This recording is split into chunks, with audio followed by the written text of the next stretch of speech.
તો ભગવાનને આ ગમે છે, બધામાંથી ગુણને ગ્રહણ કરો, પંચ વિષયનો અભાવ કરો, હંમેશા અનુસંધાન રાખો જીવનમાં. હું સાધુ છું તો અનુસંધાન અખંડ રહેવું જોઈએ. હું સંત છું, હું ગ્રહસ્થ હરિભક્ત છું, અખંડ રહેવું જોઈએ યાદ. હું સ્વામિનારાયણ ગાદીનો આશ્રિત છું. જ્યાં સુધી માઇક પંચ વિષયમાં કે ઐશ્વર્યાતિના ઐશ્વર્યમાં રાગ છે, ત્યાં સુધી આ જીવને જન્મ અને મરણ ટળતું નથી. આ સિદ્ધાંત છે. માટે આધ્યાત્મિક ક્ષેત્રમાં જેને પ્રગતિ સાધવી છે, અનુભવીઓ કહે છે તલવારની ધાર ઉપર ડગલા માંડીને ચાલવાનું છે.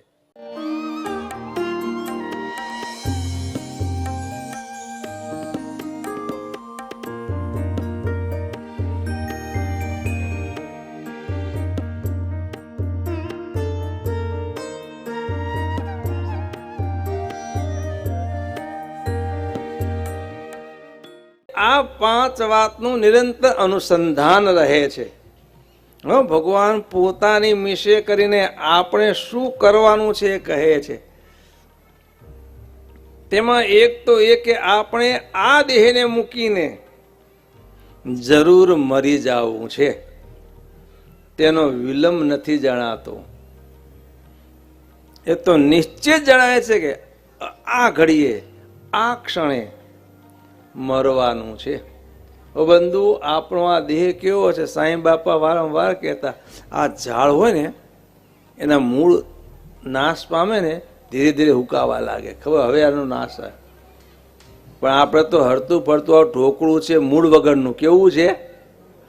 મૂળ વગરનું ઢોકળું કીધું. હું પેલું ગુજરાતના ગામોમાં કપાસના પછી કપાસિયા જુદા કરીને રૂ જે નીકળે ને એને જીનિંગમાં ઢોકળા બનાવવામાં આવે, મોટા મોટા હોય. એ સ્થિર રહી જ ન શકે, ઢળી જ પડે. એમ આ મૂળ વગરનું ઢોકળું છે, ક્યારે ઢળી પડે કહેવાય નહીં. પાણીમાં થતા પરપોટા જેવું છે આ. હો, પાણીમાં થયેલો પરપોટો ક્યારે ફૂટે નક્કી ખરું? હજુ દૂધમાં થયેલો થોડો લાંબો સમય રહ્યો, ચિકાસવાળામાં થયેલો પરપોટો થોડો લાંબો સમય રહે, પણ પાણીમાં થયેલો પરપોટો ક્યારે ફૂટે કહેવાય નહીં. એમ બંધુઓ મહારાજ કહે છે કે આપણો આ દેહ ક્યારે ઢળી પડશે કહેવાશે નહીં. આવો ક્ષણભંગુર દેહ છે, એનું કોઈ નક્કી નથી. અને એમાં બંધુઓ કામ મોટું સિદ્ધ કરવાનું છે. ભગવાનનું ભજન કરી 84 લાખનું નગડું દૂર કરવું છે. એટલે મહારાજ કે આનું સંધાન અખંડ રાખવું કે અબ ઘડી હમણાં જ હાલ મરવાનું છે. કોઈને નક્કી છે? કોઈને ખબર પણ નથી ક્યારે હોય ને કે બધા બહુ ચેતતા હાલીએ, પણ કોઈને ખબર નથી હમણાં શું થવાનું છે. હાલતા કઈ અકસ્માત, હાલતા કઈ એટેક, હાલતા કઈ ના કઈ થઈ જાય, પડી જાય દે. માટે આનું સંધાન રાખવું. બીજું મહારાજ કહે છે આપણે મરશું ને તેમાં આટલું કામ તો આપણે કર્યું છે અને આટલું બાકી છે તે કરવું છે. એનું નિરંતર અનુસંધાન રહે છે. મનુષ્ય જન્મ મેળવીને જે કામ કરવાનું છે આટલું કામ કર્યું, હજુ આટલું બાકી છે. બંધુ, હંમેશા અનુસંધાન જોઈએ. જે કોઈ પણ ક્ષેત્રમાં પ્રગતિ સાધવી હોય તો અનુસંધાન જોઈએ. મેં કેટલે હું પહોંચ્યો. વચનામૃતમાં ભગવાન 2 ઠેકાણે કહે છે નામામેળ રાખવો. શિક્ષાપત્રીમાં કહે છે નામામેળ રાખવો, કેટલે પહોંચ્યા, હજુ કેટલું સર કરવાનું બાકી છે. તો બંધુ, હંમેશા સાધનામાં સજાગ રહેવાય. શું છે આ? જે માર્ગે ચાલ્યા છીએ આપણે સજાગ રહેવું હોય તો આ અનુસંધાન જોઈએ. આ તો કોઈ નિશાન નક્કી ન હોય. દિવસ ઉગે છે, આખો દી હર્યા ફર્યા, ખાધું પીધું, હર્યા, વાતો ચીતો કરીને ઊંઘ્યા, સવારે ઉઠ્યા ફરીથી. આ શું કાંઈ અનુસંધાન જ નહીં. જીવનમાં શું કરવાનું છે કોઈ અનુસંધાન જ નહીં. ખાધું પીધું મોટા થયા ને પતી ગયું. આ ભગવાન માન્ય રાખતા નથી. અનુસંધાન જોઈએ. ભણવું હોય તો અનુસંધાન જોઈએ. મારે આટલા વર્ષે આ પ્રકારે આવા સાહેબ અધિકારી થવું છે, અને એવું ધ્યેય નક્કી રાખીને પછી એના માટે સિદ્ધ કરવા કટિબદ્ધ બનવું જોઈએ. એમ બંધુઓ, આધ્યાત્મિક ક્ષેત્રમાં પણ ભૌતિક ક્ષેત્ર કરતા આધ્યાત્મિક ક્ષેત્રમાં અનુસંધાન વિશેષ રાખવાનું છે. સહેજ જો પગ લપસ્યો તો ગયા.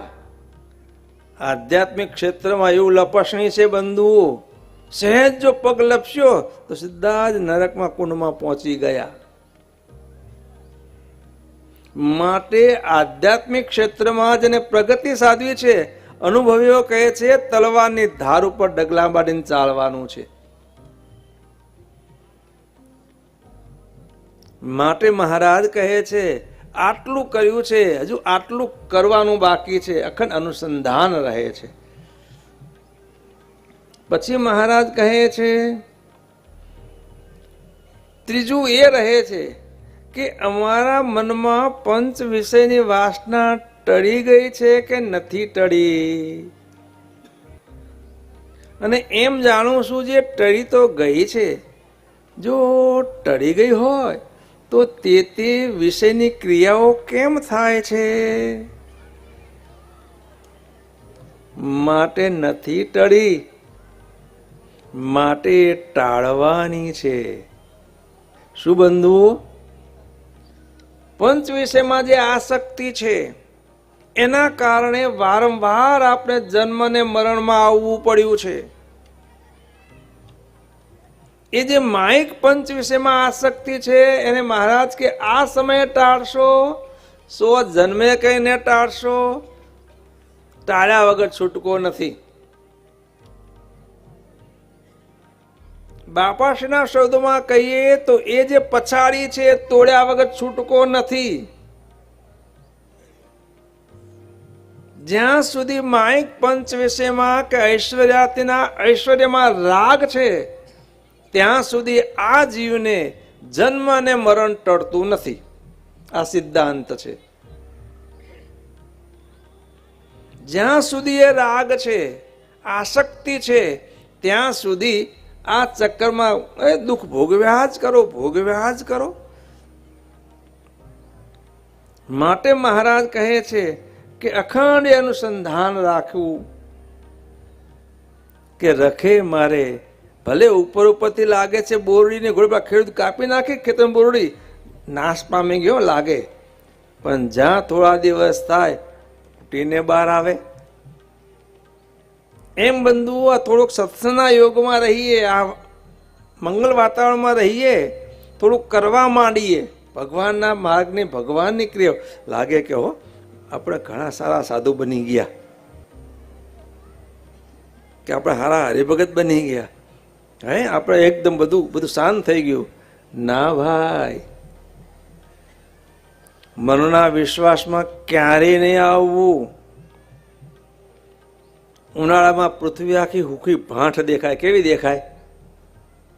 કોઈ તણખલું ન હોય, પણ જ્યાં થોડો વરસાદ પડ્યો તો આખી પૃથ્વી એ લીલીછમ થઈ જાય. કોઈ જગ્યા ખાલી દેખાય? કેટલું ગાય. ઓ અંતરમાં એવી વાસનાઓ ભરી છે. એ તો જેટલું જાણપણું રાખીએ ને વિષયનો ત્યાગ રાખીએ એટલું જ બંધુ શાંતિ રહેવાય. મને કાંઈ ન થાય, હવે હું આમ ના ભાઈ. ભલા લેવાઈ ગયા. ઇતિહાસ બધા વાંચીએ છીએ, કેવા કેવા નારદ ને કેવા કેવા બદલો ભગવાનનું મન કહેવાતા. એ નારદજી પણ અંબરીશ રાજાની કન્યાનો હાથ જોઈને મોહ પામી ગયા. 60,000 વર્ષના તપ થઈને રાફડા શરીર અંગ ગળી ગયા. 50 કન્યાને પરણવા તૈયાર થયા. ચેવન ઋષિ આ કેટલાના બંધુ, અને સત્સંગમાં કેવા કેવા મોટા કહેવાતા. પણ જો સહેજ જાણપણું ભૂલાય તો બંધુ ઠેઠ ખાઈમાં પહોંચી જવાય છે. માટે મહારાજ કહે હંમેશા ક્યારે મનનો વિશ્વાસ નહીં કરો, અણવિશ્વાસ રાખવો. લોયાના 14મા વચનામૃતમાં કહે છે મન તો પુંસલી સ્ત્રી જેવું છે.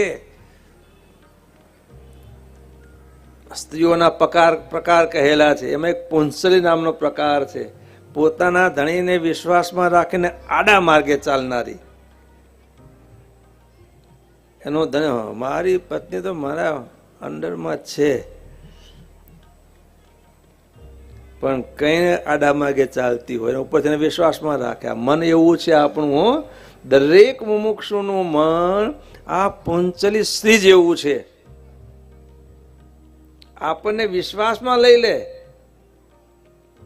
અને પોતે પછી વિષયનું ચિંતન કરાવી મોક્ષ માર્ગમાંથી ભ્રષ્ટ કરી નાખે, પાડી નાખે.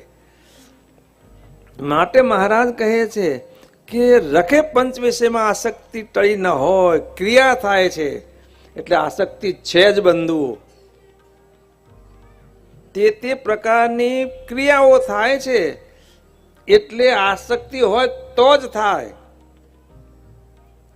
સારું ખાવામાં લલચાઈ જવાય છે, સારું જોવામાં લલચાઈ જવાય છે. હવે બધા એમ સમજી લેવાનું. તો આપણામાં એ અંદર વાસના આસક્તિ ભરી છે માટે થાય છે. માટે હંમેશા અવિશ્વાસ રાખીને મન ઉપર એને કાબુમાં રાખો, નિયમમાં રહેવું. કે મહારાજ કે આ મને ગમે છે. પછી મહારાજ કહે છે કે ચોથું અમને એ કે અમે આ મોટા મોટા મુક્તાન સ્વામી આદિક સંત અને મોટા મોટા હરિભક્ત એના અંતરના સામુ અખંડ જોતા રહીએ છીએ કે આમને પંચ વિષયની આસક્તિ કેટલી છે, કેટલી ટળી છે અને આને કેટલી હજુ આસક્તિ છે. એ જોઈને પછી હરખાવાનું શું? આપણી હાથે આપણી સાથે સરખાવાનું. એમાં કચાશ એવું નહીં માનવાનું. આમાં આટલું દેખાય છે તો આપણામાં કેટલું ભર્યું છે.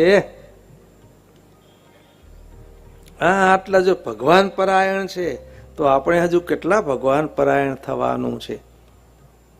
એમને ગુરુ સ્થાને રાખી એમાંથી ગુણ ગ્રહણ કરવો. પણ એવું નહીં આ આવો છે, આ આવો છે, આ આવો છે, આ આવો છે. અવગુણના માર્ગે નહીં ચાલવું.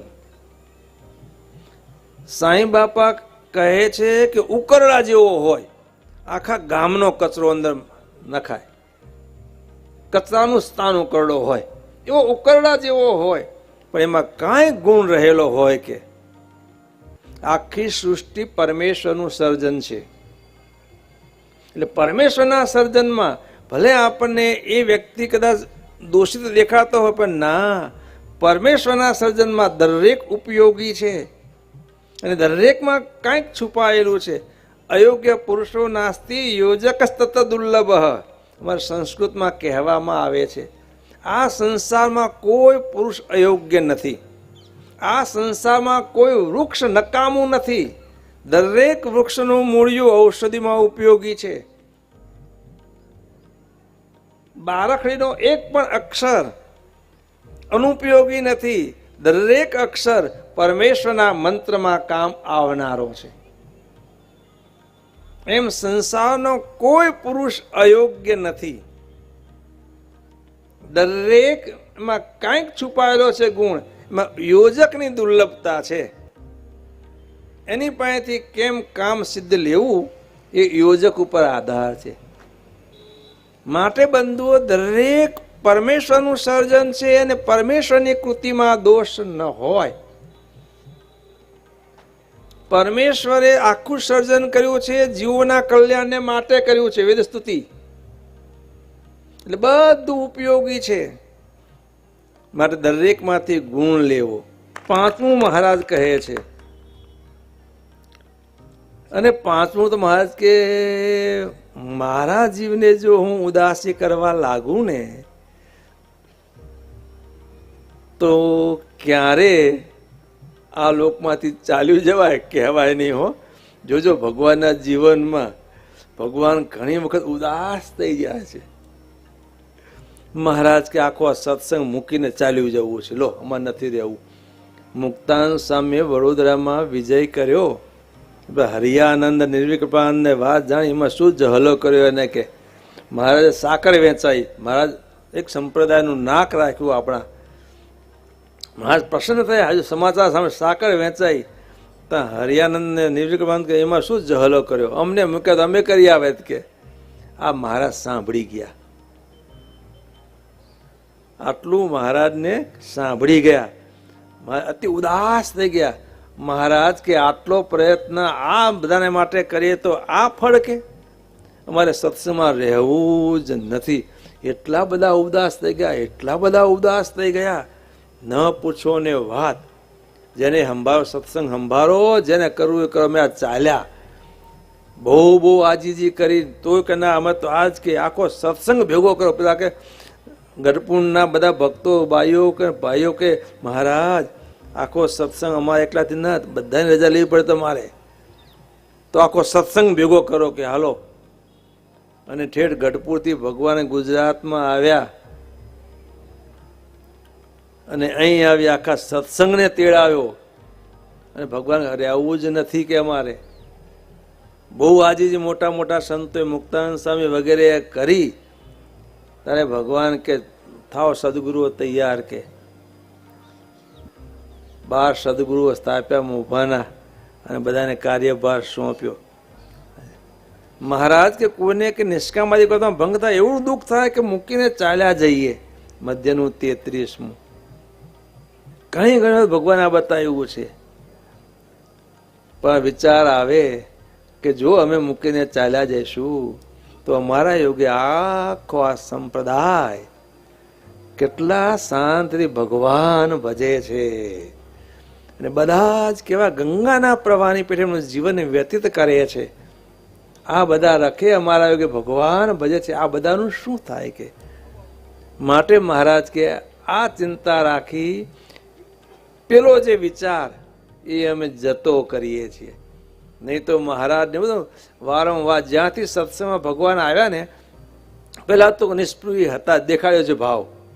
સત્સંગમાં આવ્યા પછી નિષ્પૃહનો ભાવ બતાવ્યો. મુક્તાનંદ સ્વામી કે સ્વામી એક વખત રાવણ સ્વામી દર્શન કરાવો ને કે પછી તમે ને હું એ જંગલમાં ચાલ્યા જઈશું અને શાંતિ અખંડ ભગવાનનું ધ્યાન ભજન કરીશું. લો હજુ તો રામાનંદ સ્વામી મળ્યા નથી પહેલાથી. જ્યારે જ્યારે આ થાય પણ મહારાજ કે ના, આ બધા જ અમારા યોગે ભગવાન ભજે છે ને, આ બધાને ભગવાન ભજતા દેખીને અમને અંતરમાં રાજી થઈએ છીએ અને એના કારણે અમે આ સત્સંગમાં રહીએ છીએ. બંધુ આ ભગવાનની રુચિ છે. શું છે? આ બધામાં જોજો ભગવાનને શું ગમે છે, તો ભગવાનને આ ગમે છે. બધામાંથી ગુણને ગ્રહણ કરો, પંચ વિષયનો અભાવ કરો, હંમેશા અનુસંધાન રાખો જીવનમાં. હું સાધુ છું તો અનુસંધાન અખંડ રહેવું જોઈએ. હું સંત છું, હું ગ્રહસ્થ હરિભક્ત છું, અખંડ રહેવું જોઈએ યાદ. હું સ્વામિનારાયણ ગાદીનો આશ્રિત છું, બીજા જીવની પેઠે મારી ક્રિયાઓ ન હોય. અનુસંધાન જીવનમાં રાખવું પડે. આ રાખો. દરેક માના જીવનને સારા સારા ભાગને જુઓ અને ગ્રહણ કરો, આત્મસાત કરો. અને બંધુ ભગવાન ભજીએ અને ભગવાન ભજાઈએ. મહારાજને આ કરવું છે.